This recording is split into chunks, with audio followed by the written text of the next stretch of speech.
नमस्कार, मैं हूं वरुण सखा जी और आप देख रहे हैं IBC 24।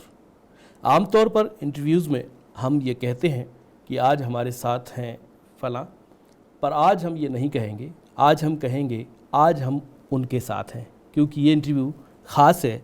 इस इंटरव्यू में सवाल नहीं है, जिज्ञासा है। जी हाँ, मैं बात कर रहा हूँ आचार्य प्रशांत जी की। प्रशांत जी, आचार्य जी, आपका बहुत बहुत स्वागत है। धन्यवाद।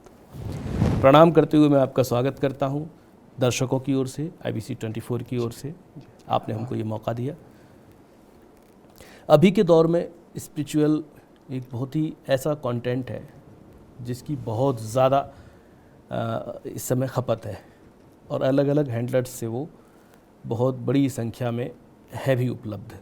अनेक तरह के साहित्य हैं, अनेक तरह के स्पिरिचुअल गुरुज़ हैं, मोटिवेटर्स हैं और आप भी हैं, और कुछ पारंपरिक साधु संत महात्माओं का भी एक बड़ा वो है, एक क्राउड है।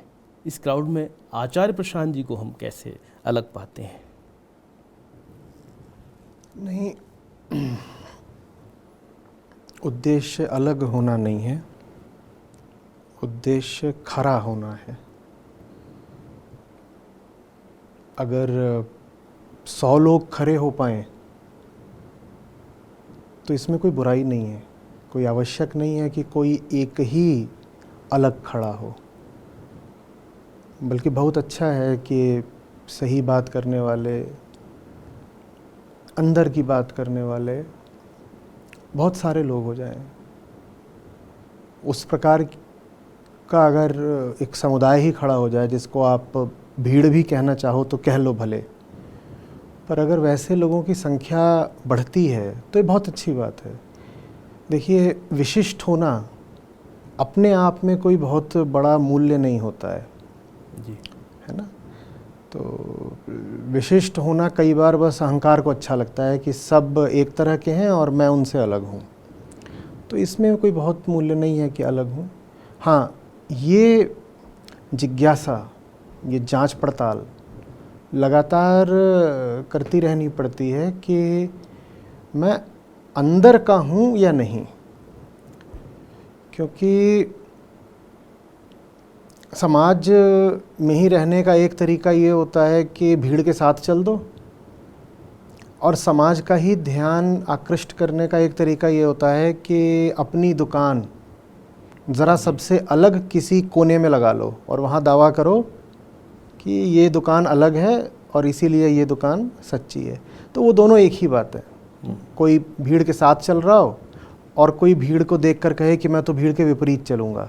ये दोनों भीड़ के ही हिस्से हैं, क्योंकि दोनों के विचार के केंद्र में तो भीड़ ही बैठी हुई है। केंद्र में वो होना चाहिए जो केंद्रीय है सचमुच, उसको सत्य कहते हैं। इंसान उसी के लिए तो परेशान रहता है ना। सारा अध्यात्म हमारी परेशानी मिटाने के लिए है, और परेशान हम इसलिए हैं क्योंकि भ्रमित हैं। परेशान हम इसलिए हैं क्योंकि कुछ चाहिए है हर इंसान को और वो उसको मिल नहीं रहा। फिर सब लोग उसको अपने अपने तरीके से, अपने भ्रमित तरीकों से खोजते रहते हैं। तो जब मूल समस्या ही अपूर्णता की, परेशानी की और बेचैनी की है, तो मूल महत्व भी बस उस चीज़ का हुआ ना जिसको लेकर हम बेचैन हैं। मूल महत्व इसका नहीं हुआ कि मैं दूसरों से कितना अलग, भिन्न या विशिष्ट हूँ। मूल महत्व ये हुआ कि क्या मेरी सारी बात, मेरी तलाश, मेरे शब्द, मेरी किताबें, मेरी वार्ताएं, ये सब उस समस्या का समाधान कर पा रही हैं जो एक एक आदमी की है। अगर उस समस्या का समाधान हो रहा है तब तो जो भी हम प्रयत्न कर रहे हैं वो सार्थक हुआ। और उस समस्या का समाधान नहीं हो रहा, बस शोर मच रहा है या मनोरंजन हो रहा है, किसी तरह का तमाशा खड़ा हो रहा है, भीड़ खड़ी हो रही है, तो फिर उसमें कोई दम नहीं है। आचार्य जी, हम देखते हैं जब से हम मानव समाज का इतिहास देखते हैं, इसकी जो बौद्धिक प्रत्यंचा जहाँ से भी खींचते हैं, वहाँ से लेके अब तक बहुत कुछ लिखा गया, बहुत कुछ कहा गया, बहुत कुछ किया गया, लोक परंपराओं में समाहित किया गया, अलग अलग ढंग से इसको कम्युनिकेट किया गया, आगे तक बताया गया। अनेक अनेक फ़िलॉसफीज़, अनेक प्रभु भगवान के जानने की जो एक्सप्लोरेशंस के जो पाथ हैं, फॉर्मूले हैं, ईजाद हुए। कोई कुछ रह गया है क्या अभी? कुछ नहीं गया है। बस ये है कि जो कुछ ईजाद होता है वो इतनी आसानी से दूसरे को हस्तांतरित नहीं करा जा सकता। देखिए, जो बाहरी ज्ञान होता है, जिसको हम साइंस या विज्ञान बोल देते हैं, उसके साथ एक सुविधा रहती है जी। आप कैसे भी हों, न्यूटन ने जो खोजा वो बात आपके काम आ जाएगी।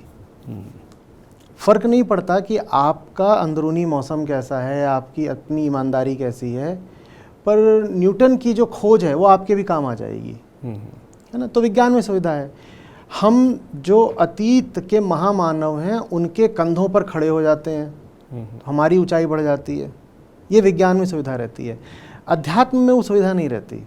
आपको अपना करना होगा। हाँ, उन्होंने जो आपको दिया सो दिया, पर उस विरासत के बावजूद, अतीत से आपको जो विरासत मिल रही है उसके बावजूद हर व्यक्ति को अपनी ही निजी यात्रा शून्य से शुरू कर कर अनंत तक करनी पड़ती है जी। उस यात्रा में आपको इशारे मिल सकते हैं, सहारे मिल सकते हैं, पर बैसाखियाँ अगर आपने मांग ली तो आप कैसे आगे बढ़ोगे? इतनी लंबी यात्रा है, अतीत से बैसाखियाँ ले ली हैं अपने पाँव का इस्तेमाल करने की जगह, तो आगे कैसे बढ़ोगे?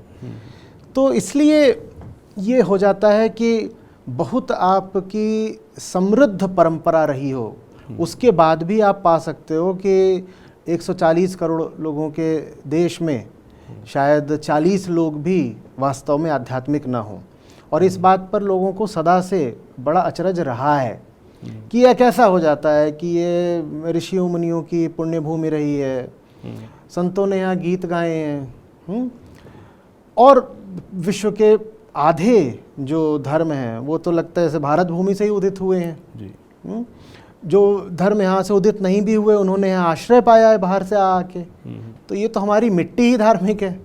तो फिर भारत में इतनी हिंसा कहाँ से आ गई, इतना अज्ञान कहाँ से आ गया, और इतने तरह की यहाँ जो बदमाशियाँ चल रही हैं वो कहाँ से आई, इतना पिछड़ापन कहाँ से आ गया, इतनी मानसिक संकीर्णता कहाँ से आ गई। लोगों को बड़ा आश्चर्य होता है। उसमें आश्चर्य की कोई बात ही नहीं है। उन्होंने जो करा अतीत में, चाहे ऋषियों ने, दार्शनिकों ने, विचारकों ने, संतों, उन्होंने जो करा बहुत अच्छी बात थी, लेकिन आप उसको जस का तस बस प्राप्त नहीं कर सकते। आपको अपनी खोज खुद करनी पड़ेगी। ये आपको मदद कर सकता है, जो कुछ भी आपने पाया है वो मददगार संकेत मिलेंगे, प्रेरणाएं मिल जाएंगी। एक नक्शा है, उसको लेके आप निकलो। नक्शा कह सकते हैं? नक्शा भी नहीं कह सकते हैं, क्योंकि सब अलग अलग जगह से शुरुआत करते हैं। नक्शा तब काम आता है ना जब हम और आप एक जगह से शुरू कर रहे हो। वो आपने कहीं से यात्रा शुरू करी थी, मैंने कहीं से करी है। हाँ, मंजिल ज़रूर एक होती है, गंतव्य बता रहे हैं, गंतव्य एक होता है, लेकिन वो जो गंतव्य होता है वो किसी नक्शे पर इंगित हो नहीं सकता। तो प्रेरणा मिल जाती है और मोटे मोटे संकेत मिल जाते हैं, उनका साहित्य मिल जाता है, उनकी जीवनी मिल जाती है, ये सब हो जाता है। लेकिन फिर भी अपनी यात्रा तो खुद ही करनी पड़ती है। और भारत को ये आत्मविश्वास हो गया है कि चूंकि हमारे पुरखों ने बड़ी लंबी लंबी यात्राएं कर ली थी जी, तो अब हमें यात्रा करने की क्या ज़रूरत है। हमने मान लिया कि यात्रा भी विरासत में मिल जाएगी। वो यात्रा विरासत में नहीं मिल सकती है। ठहराव का विषय नहीं है, ठहराव का विषय नहीं है। उन्होंने ब्रह्म को जाना होगा, पर आप बोलो अहम ब्रह्मास्मि, तो ये बात आपको शोभा नहीं देती। सिर्फ इसलिए कि वो जो हमारे बड़े पुराने पूर्वज थे, उन्होंने कोई बात बड़े यत्न से, बड़ी तपस्या से, बड़े चिंतन से जान ली, बड़े प्रयोग से जान ली, अपने जीवन की आहुति देकर उन्होंने वो बात जानी है। वो सस्ता ज्ञान नहीं होता है। तो आप सोचें कि उनको पता था तो हमने उनकी किताब पढ़ ली तो हमें भी पता चल गया। भाई, उन्होंने अपनी ज़िंदगी लगाई थी, उन्होंने कीमत चुकाई थी। आपने कौन सी कीमत चुकाई है कि आपको बात बस किताब के 4 शब्द पढ़कर पता चल जाएगी। तो भारत को ये जो गलत विश्वास हो गया ना कि हम तो बस सांस लेंगे और भारत की हवा में सत्य है, सांस भर लेने से हम भी सत्यवेत्ता हो जाएंगे। मतलब ये गौरव गाथाएं जो हैं लोगों के मन में, इन गौरव गाथाओं, हम तो विश्व गुरु रहे हैं साहब, आप रहे होंगे विश्व गुरु। आज आप क्या हैं? आज आपको कितना ज्ञान है? आज तो आप शिष्य होने लायक भी नहीं है, गुरु तो बहुत दूर की बात है।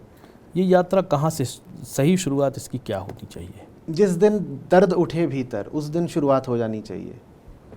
अभी लगता है आपको कि ऐसा दर्द या ऐसी तड़प, ऐसी एक चाहत लोगों में दिखती है? सब में होती है, नहीं तो लोग ऐसे अनर्गल अनाप शनाप भाग क्यों रहे होते। कोई किसी चीज़ की तरफ भागता है, कोई कुछ कर रहा है, कोई कुछ कर रहा है। इतनी जो भीड़ लगी रहती है जी, बाज़ारों में, दुकानों में, दफ्तरों में, कहीं जहाँ भी आप जाइए लोग किसी न किसी दिशा में भाग ही रहे हैं। वो जो भागम भाग है वो दर्द से ही तो आ रही है।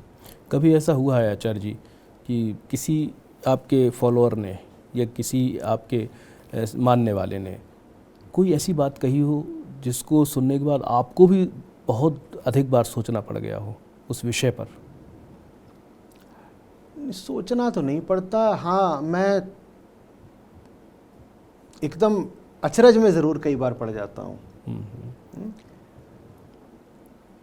मैं जहाँ परिस्थित हूँ जी, तो कुछ बातें मेरे सोच से बाहर की होती हैं। जी जी, आप होता ना, आप सोचते हो अच्छा इसमें क्या हो सकता है, क्या हो सकता है, क्या हो सकता है, क्या हो सकता है। आप जो सोचते भी हो वो ले देकर सोचते तो अपने अनुसार ही हो। जी, कहीं ना कहीं खुद तो केंद्र में होता ही है। खुद तो केंद्र में रख के ही सोचते हो। अब कुछ बातें मेरी कल्पना से भी बाहर की होती हैं तो विचार में ही नहीं आती। जी, और फिर वैसी बातों को जब मैं होते हुए देखता हूँ या पाता हूँ कि किसी की ज़िंदगी में वैसे मुद्दे हैं तो मैं एकदम ताज्जुब में ज़रूर पड़ जाता हूँ कि अच्छा ऐसा भी हो सकता है क्या, या कि कोई इन चीज़ों में भी फंसा हो सकता है, किसी को ऐसे विचार आ सकते हैं, या किसी की कही बात का कोई ऐसा भी भ्रामक अर्थ उठा सकता है। तो वो ज़रूर होता है कई बार। वो तो शायद कई बार क्या, वो तो शायद रोज़ ही होता है। डिफरेंसेस ऑफ एंगल कह सकते हैं। एंगल नहीं है, अब ये किताबें रखी हैं, इसमें से आधी मेरी ही होंगी। मैंने कुछ बात कही अपनी किसी पुस्तक में और मैंने कहना कुछ चाहा है, जिसने पढ़ा उसने उसका ऐसा अर्थ निकाल लिया जो मेरी ही कल्पना से बाहर का है, और उसको लग रहा है कि उसने जो अर्थ करा है वही तो अर्थ मेरी तरफ से है। तो ये बात बड़े अचंभे की होती है। ये अच्छा भी, सुखद भी लगता है कि नहीं, सुखद नहीं लगता है ये। बस आप बस ऐसे ही कह सकते हो, वाह वाह, ऐसा भी हो सकता है क्या। जी जी, आप विश्वगुरु की बात कर रहे थे। विश्वगुरु कह तो सब रहे हैं, पर विश्वगुरु एग्जैक्टली है क्या? क्या है विश्वगुरु? विश्वगुरु क्या होता है? भीतर अपने अंधकार भरा हुआ है, हम दूसरों को क्या प्रकाश देंगे? पर ये पॉलिटिकल टर्म्स मानते हैं इसको। नहीं, मैं पॉलिटिकल बात नहीं कर रहा हूँ अभी। मैं तो विश्वगुरु शब्द की अगर हम व्याख्या करना चाहें स्पिरिचुअली एंगल से तो क्या होना चाहिए? कैसे मतलब कैसे बनेगा छोड़ भी देते हैं। सबसे पहले क्या तो इस तरह की कोई आशा या उद्देश्य या महत्वाकांक्षा नहीं होनी चाहिए। कल्पना हो सकती है क्या? क्यों होनी चाहिए? देखिए, सूरज महत्वाकांक्षा लेकर नहीं चलता है कि मैं पूरे जगत को आलोकित करूंगा। वो अपने मर्म को प्रकट करता है, उसका काम है अपने मर्म को अभिव्यक्ति देना। और उसके भीतर आग है, उसके भीतर आग है, और वो जो आग है आपके लिए प्रकाश है। उसका काम है जलना। वो अपना काम कर रहा है, वो अपना काम कर रहा है, कल्याण उससे हो रहा है। आपको रोशनी मिल गई। ये बात लगभग संयोगिक है, लगभग संयोगिक है। हम कहते ज़रूर हैं कि सूरज उदित हुआ फिर अस्त हुआ। तथ्य तो ये है कि अगर आप अपने बात करें सौर मंडल की, तो वो तो बैठा हुआ है, उदित अस्त तो आप करा रहे हैं घूम घूम के चारों तरफ, और ये सब। तो उसका काम है स्थिर रहकर अपने आप को अभिव्यक्ति देना। उससे आपको प्रकाश मिल गया।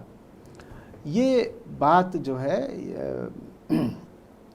प्राथमिक नहीं है, ये बात बाद में आती है। तो इसी तरीके से जो सच्चा इंसान होता है उसका काम होता है सबसे पहले समझना कि वो है कौन। अगर मैं ही नहीं जानता कि मेरे भीतर चल क्या रहा है, मेरी कामनाएं कहाँ से आ रही हैं, मेरी भावनाएं क्यों उठ रही हैं, मुझे अपना कुछ पता ही नहीं है, और उसके बाद मैं कहूँ कि मुझे आपका गुरु बनना है, विश्व गुरु बनने की यही सब तो कदम होते हैं ना, कि पहले इनका गुरु बनूंगा, फिर उसका गुरु बनूंगा, फिर 100 और लोगों का बनूंगा, और अंततः मैं आकांक्षाएं बढ़ती जाती हैं। हाँ, अब अपना मैं कुछ जानता नहीं और मैं आपको ज्ञान देने की कोशिश करूं तो अंधा अंधे ठेलिया दोनों कूप पड़ंत, मैं भी बर्बाद होऊंगा, आपको ही बर्बाद करूंगा। लेकिन अहंकार मेरा बहुत बढ़ेगा कि देखो मैं कितना ज्ञानी हूं, मैंने इनको भी ज्ञान दे दिया। बस यही लाभ होना है कुल मिलाकर के। उसमें हो सकता है आपका भी अहंकार संतुष्ट हो जाए कि मैंने किसी ज्ञानी से ज्ञान प्राप्त भी कर लिया। अब न इधर ज्ञानी है न उधर जिज्ञासु है, लेकिन दोनों को अपनी अपनी खुशी मिल रही है, और वो खुशी दोनों को ले जा करके गड्ढे में ही डाल देगी, रही है ना। तो ये विश्व गुरु होना वगैरह जो बातें होती हैं ये ज़्यादातर बस अहंकार से प्रेरित होती हैं और इसमें किसी का कोई लाभ नहीं होता। जिन्होंने सचमुच दुनिया को सिखाया है वो सिखाने की महत्वाकांक्षा लेकर नहीं चले थे। उनमें से बहुत तो ऐसे थे जो चुपचाप अपनी मौन और गुमनाम जिंदगी जीते गए। उनके जाने के 20 साल बाद, कई बार सैकड़ों साल बाद दुनिया को पता चला कि वो हाँ अपने पीछे क्या हीरे मोती विरासत छोड़ गए हैं। तो अगर कोई गुरु बनने की इच्छा रखता है तो यही सबसे पहला खतरे का संकेत है कि ये व्यक्ति गुरु होने लायक नहीं है। इसको अगर हम इस तरह से देखें कि विश्व गुरु शब्द की व्याख्या बदल करके विश्व नेतृत्व की तरफ बढ़े हैं, तो नेतृत्व भी वही बात है। बड़ा अच्छा लगता है ना कि मैं तो सही होऊंगा ही तभी मेरे पीछे इतने लोग चल रहे हैं जी। अब मैं सही हूं कि नहीं इसका मेरे पास कोई आंतरिक प्रमाण नहीं है क्योंकि आत्मा को मैंने जाना नहीं जी। तो मैं प्रमाण यहाँ से उठाता हूँ कि देखो इतने लोग मेरी बात सुन रहे हैं तो निश्चित रूप से मैं सही ही होऊंगा। तो फिर हर आदमी को ये लगता है कि उसके पीछे 4 लोग चलें, उसी को बढ़ा दीजिए लगता है 40 लोग चलें, उसको बढ़ा दीजिए तो 40 करोड़ लोग चलें। तो दूसरों से संबंधित जो भी बात होगी, चाहे आप दूसरे को अपना अनुयायी बनाएं स्वयं नेता बने, चाहे आप दूसरे को अपना शिष्य बनाएं स्वयं गुरु बने, चाहे आप दूसरे से कोई भी और संबंध रखें, उस संबंध में दूसरे से पहले अपनी जांच पड़ताल कर देनी चाहिए। मैं उस व्यक्ति के पास जा रहा हूँ, मैं उससे कह रहा हूँ मैं तेरा हितैषी हूँ, मुझे तुझसे प्रेम है, हम यही कहते हैं ना। फिर हम ये भी कह देते हैं मुझे तुझसे एक स्थायी संबंध बनाना है, चल विवाह कर लेते हैं। या हम भिखारी को कहीं पे जाकर के 10 रुपए का नोट दे रहे हैं, हमें लगता है हम उस व्यक्ति पर एहसान कर रहे हैं। इन सब बातों में दूसरा हमारे लिए ऐसा प्रतीत होता है जैसे बहुत प्रमुख हो, मुझे तुझसे प्यार है, मैं तुझ पर एहसान कर रहा हूँ, हाँ मैं तेरा नेतृत्व कर रहा हूँ, मैं तुझे ज्ञान दे रहा हूँ, इत्यादि इत्यादि। पर ले दे करके अगर आदमी समझदार हो तो उसे पता होता है कि सारा काम अपने स्वार्थ का चल रहा है, सारा काम अपने अज्ञान का चल रहा है। आप अपनी कामनाओं की पूर्ति के लिए दूसरे को इस्तेमाल कर रहे हो और इसमें आपकी भी कोई कामना पूरी होनी नहीं है क्योंकि आप जानते भी नहीं कि आपकी वास्तविक कामना है क्या। सबसे पहले आइडेंटिफिकेशन ही नहीं है। भारत के राजनीतिक और धार्मिक भविष्य को कैसा देखें? ये थोड़ा सा तुक्केबाजी वाला काम हो जाएगा कि भविष्य दृष्टा बनो। बहुत मैं अगर आशान्वित होकर भी बोलूं तो कहूँगा बहुत संघर्ष है, आगे बहुत बड़ी चुनौती खड़ी हो रही है। और ऑब्जेक्टिव्स तो क्लियर हैं कि नहीं है अभी? किसको? इंडिया के, भारत के। किसको? अब आने वाले कल में भारत क्या होना चाहता है, क्या ये ऑब्जेक्टिव्स पॉलिटिकली क्लियर हो रहे हैं क्या? पॉलिटिकली माने पॉलिटिकल क्लास को? जी। पॉलिटिकल क्लास कभी भी, चाहे भारत की हो, चाहे विदेश की हो, चाहे आज की हो, चाहे आज से 50-500 साल पहले की हो, पॉलिटिकल क्लास अपना भविष्य सुधारने के लिए आती है ना। पॉलिटिक्स में देश का सुधारने थोड़ी आती है। कुछ एक उज्जवल अपवादों को छोड़ दीजिए तो पॉलिटिकल क्लास को, ये तो जानी हुई बात है, ये तो हम सब जानते ही हैं। 100 में से कोई एक होता होगा अपवाद, और वो बहुत विरल अपवाद होता है। 100 में एक भी मैंने कम ज़्यादा बोल दिया है, 1000 में एक होगा। बाकी तो सारे राजनेता अपनी ही रोटियां सेकने राजनीति में आते हैं, कौन सा उन्हें किसी और को कुछ देना है। ये तो, और राजनेता ऐसे होंगे ही क्योंकि वो जिस समाज से उठ के आते हैं वो समाज ऐसा है। धर्म की जो संस्थाएं हैं, धर्म के जो गुरु हैं, इनके कार्यशैली, कार्यप्रणाली को आप भी देख रहे होंगे। बहुत भीड़ें आ रही हैं जगह जगह पर।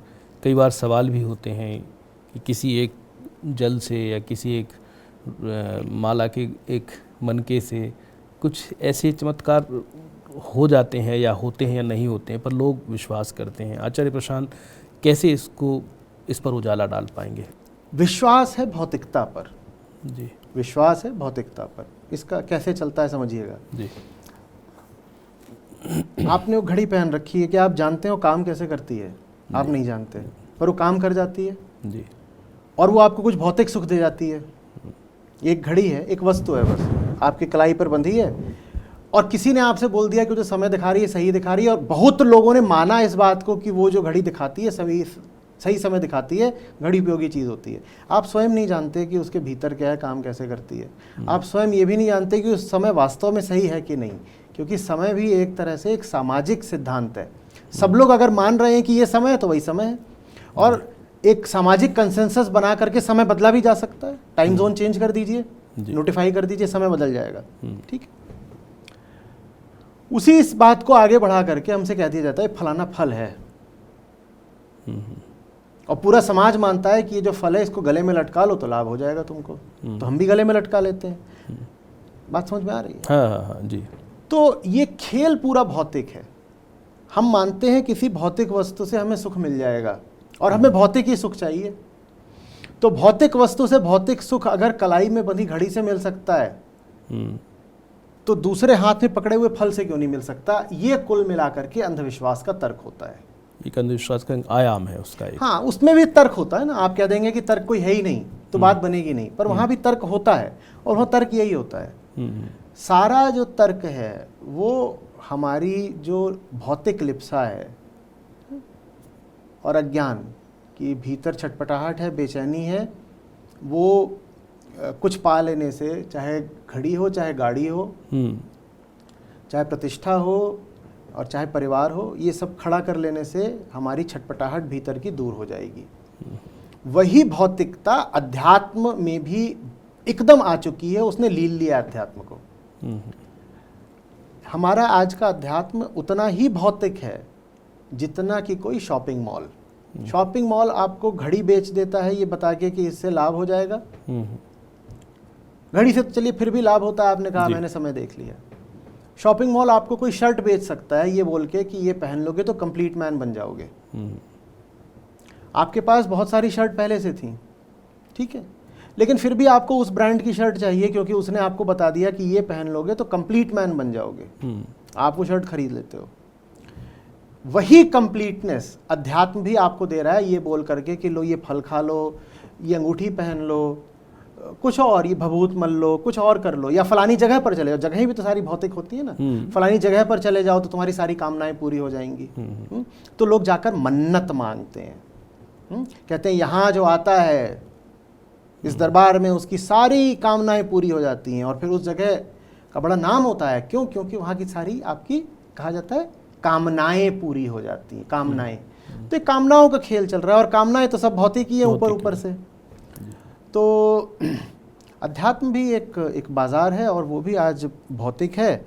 और जो सुख आपको एक साधारण दुकान देने का वादा भी नहीं कर पाती, जो आध्यात्मिक दुकान है वही सुख आपको बेच देती है, और उसको आप श्रद्धा का नाम दे देते हैं। वो सुख आस्था का नाम दे देते हैं, आस्था का नाम दे देते हैं, और उसको आप ले आते हैं। ये खतरनाक कितना है? ये कितना खतरनाक है, ये इतना खतरनाक है, मैं कितना भी बोलूं कितना खतरनाक है, मैं कम ही बोलूंगा। नापा नहीं जा सकता। नापा नहीं जा सकता, तो क्योंकि इंसान एक बेचैनी का नाम है। ये मैं 8वीं 10वीं बार इस शब्द को ला रहा हूँगा। इंसान एक बेचैनी का नाम है जी। और वो बेचैनी अगर हम ठीक नहीं कर पाते, इलाज नहीं कर पाते उसका, तो वो विक्षिप्तता बन जाती है। शुरुआत होती है बेचैनी से, और उसका अंत होता है पागलपन पर। हम पागल होते जा रहे हैं। उसके बीच में कहीं अध्यात्म है? बीच में नहीं, अध्यात्म उस बेचैनी का इलाज है। अध्यात्म दवा है जी। अध्यात्म दवा है उस बेचैनी को ठीक करने की। बीच में रोल है उसका। अब रोल है उसका। और अगर दवा की जगह, दवा के नाम पर आपको जहर दिया जा रहा हो, जहर बेचा जा रहा हो, तो आपका क्या होगा? हम बीमार ही सब पैदा होते हैं। एक छोटा बच्चा पैदा होता है, वो अज्ञान में ही पैदा होता है, बहुत अज्ञानी होता है, और वो छटपटा रहा होता है, ये मिल जाए वो मिल जाए। देखा उसकी क्या हालत होती है। पल पल तो उसको हर तरह की सुरक्षा देनी पड़ती है। 20 साल की तो उसको कम से कम शिक्षा देनी पड़ती है, तब जाके वो जीने लायक बनता है। तो हम अज्ञानी लोग हैं, हम कुछ नहीं जानते, हम छटपटा रहे हैं, हमें ये चाहिए वो चाहिए।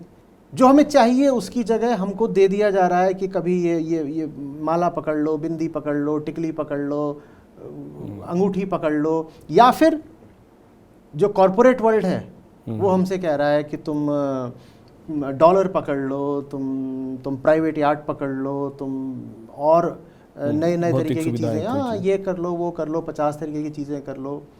तो ये दोनों एक ही काम कर रहे हैं। जो कॉरपोरेट बाजार है और जो स्पिरिचुअल बाजार है, ये दोनों एक ही काम कर रहे हैं। ये दोनों आपकी भौतिक इच्छाएं पूरी करने के लिए आपको भौतिक ही समाधान बता रहे हैं। बस जो आपको इंडस्ट्री से सामान मिलता है, साधारण बाजारों सामान मिलता है, वो साफ साफ दिखाई पड़ता है कि भौतिक है, मटेरियल है, क्लैरिटी है, हाँ उसमें क्लैरिटी है कि भाई ये मटेरियल चीज है।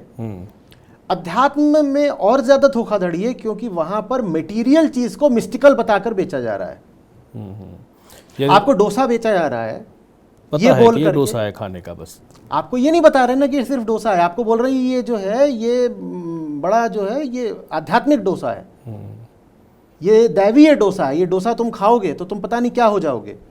उससे ज्यादा ईमानदारी तो जो साधारण एक मद्रास डोसा कॉर्नर वाला होता है, हाँ वो आपको 40 रुपए का मसाला डोसा दे रहा है, वो कम से कम ये दावा तो नहीं कर रहा कि ये डोसा खा के आपको आत्मिक तृप्ति मिल जाएगी।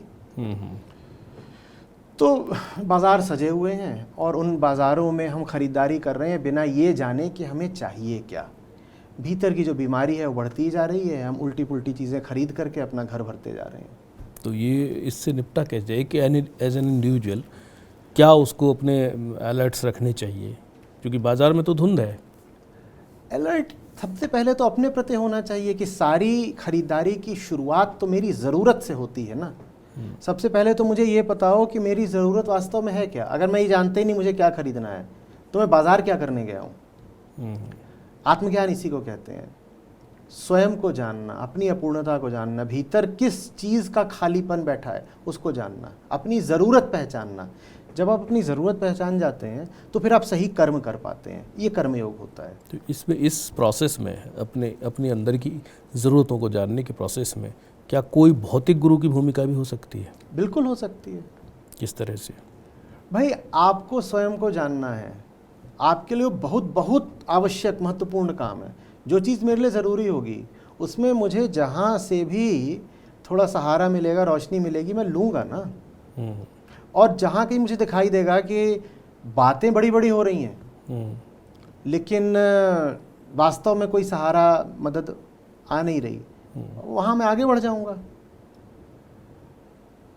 सत्य तक पहुँचने के लिए भी सहारा तो संसार का ही लेना पड़ता है। इसीलिए तो सत्संगति का इतना महत्व होता है ना। संगति आप किसकी करोगे? संसार में ही कुसंगति भी है, संसार में ही सत्संगति भी है। तो सत्य तक जाने के लिए संसार में ही विवेक के माध्यम से, माने भेद दृष्टि के माध्यम से ये देखना पड़ता है कि कौन सी चीज़ है जो मुझे ऊंचा उठा देगी, प्रकाश दिला देगी। लेकिन ये जब अगर ये विवेक है तो फिर ज़रूरत ही क्या है गुरु की? देखिए दर्द तो है, दर्द तो है ना जी, और दर्द है तो दर्द से मुक्ति की कामना भी है। वो कामना ही तो विवेक है ना। आप कह रहे हो मुक्ति चाहिए, बंधन नहीं चाहिए। दर्द है, आपको दर्द हो रहा है, जब दर्द हो रहा है तो आप क्या बोलते हो? मुझे दर्द से छुटकारा चाहिए, मुझे दर्द से मुक्ति चाहिए। यही तो विवेक है कि मुझे मुक्ति चाहिए, बंधन नहीं चाहिए। चूंकि मुझे मुक्ति चाहिए, बंधन नहीं चाहिए, तो मैं वो सब चीज़ें पकड़ूंगा जो मुझे मुक्ति की ओर ले जाएंगी, वो सब चीज़ें त्यागूंगा जो बंधन बनती हैं। तो जो भीतर हमारे दर्द होता है वो दर्द ही विवेक बन जाता है। सब में क्यों नहीं बनता? क्योंकि हम बेईमान हैं, अपने प्रति सत्य नहीं बोलते, अपने आप को एक्सप्लोर नहीं करते, जो आत्मा से कहा जा रहा है या निकल रहा मान रहा है कि वो दर्द में है। जी, आप मान लो आप दर्द में है तो आपको लूजर घोषित कर देते हैं ना कि पूरा कॉस्मेटिक। हाँ, सबको यही बोलना है ऑल इज वेल, सब अच्छा चल रहा है, मैं तो बहुत मस्त हूँ, मजे में। पर other hand all is well, मस्त रहना भी तो एक तरह का आत्मसंतोष है, वो भी तो कहीं लेके जाएगा। खुद को झूठ बोला जा रहा है कि मैं बहुत बढ़िया हूँ। तो आत्मसंतोष और खुद को झूठ बोलने में संतोष फर्क है कि नहीं? संतोष के लिए संतुष्टि होनी तो चाहिए, संतुष्टि नहीं है। संतुष्टि का मिथ्याचार है, भीतर कैंसर है और वो मेरी ही किसी ऑर्गन को डैमेज कर रहा है, ऑर्गन को कर रहा है और मेरी ही हरकतों, मेरे ही अतीत की वजह से हुआ है। अब उसका उपचार करने की जगह मैं चेहरा पोत रहा हूँ, सुंदर सुंदर बना रहा हूँ और बालों को अपना तेल वेल कंघी अंगी करके मैं घूम रहा हूँ और सबको क्या दिखा रहा हूँ? मैं ठीक हूँ, मैं ठीक हूँ, मैं कितना खुश हूँ।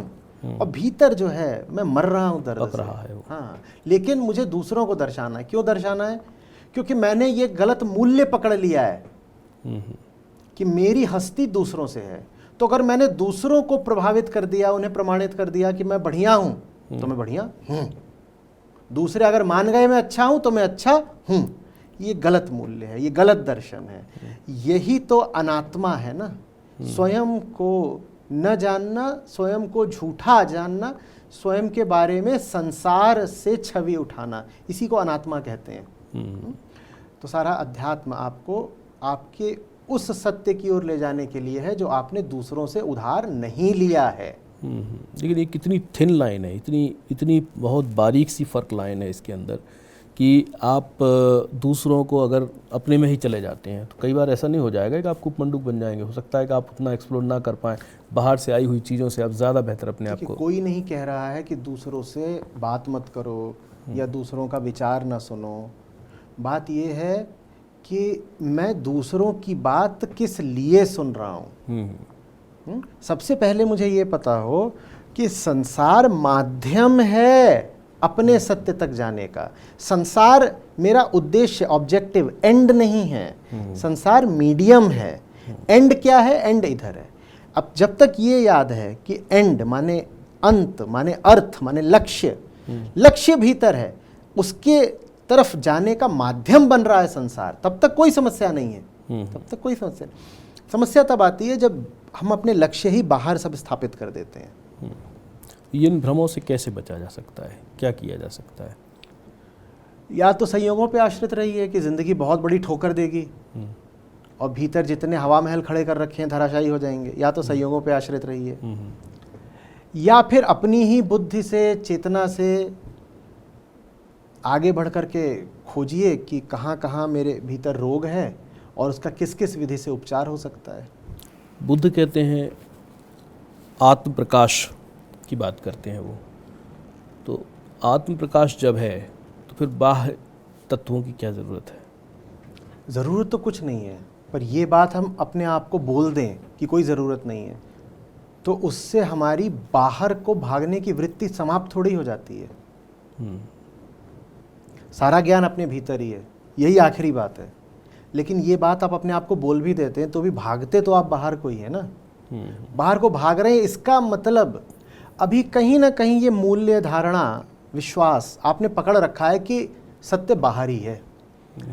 तो हम मौखिक रूप से बस ये बोल रहे हैं कि सत्य भीतर है, पर मान बाहर रहे हैं। पर आचरण को देखिए तो वो भाग तो बाहर को ही रहा है। तो माने गहरी मान्यता यही है कि सत्य बाहर है कहीं। सत्य कह दीजिए, संतुष्टि कह दीजिए, जो भी कहिए, मुक्ति कह दीजिए, जो भी आपके लिए परम आदर्श है, आप उसको मान यही रहे हैं कि बाहर है। बस कभी कभी बीच में बुद्ध को उद्धृत कर दिया, ऋषियों को उद्धृत कर दिया और कह दिया कि अरे सब कुछ तो अपने ही भीतर होता है। परमात्मा अपने हृदय में वास करता है। अब कह रहे हो परमात्मा हृदय में वास करता है और दौड़ लगा रहे हो लगातार बाहर की ओर। इसका मतलब ये बात बस कागजी है, कोरी, सैद्धांतिक है, मौखिक है कि परमात्मा हृदय में है। आपके अनुसार तो परमात्मा या सत्य या जो उच्चतम है, परम है, वो कहीं ना कहीं दुनिया में ही है, तभी दुनिया की ओर भाग रहे हो। अपनी आत्मा में नहीं जा रहे हो।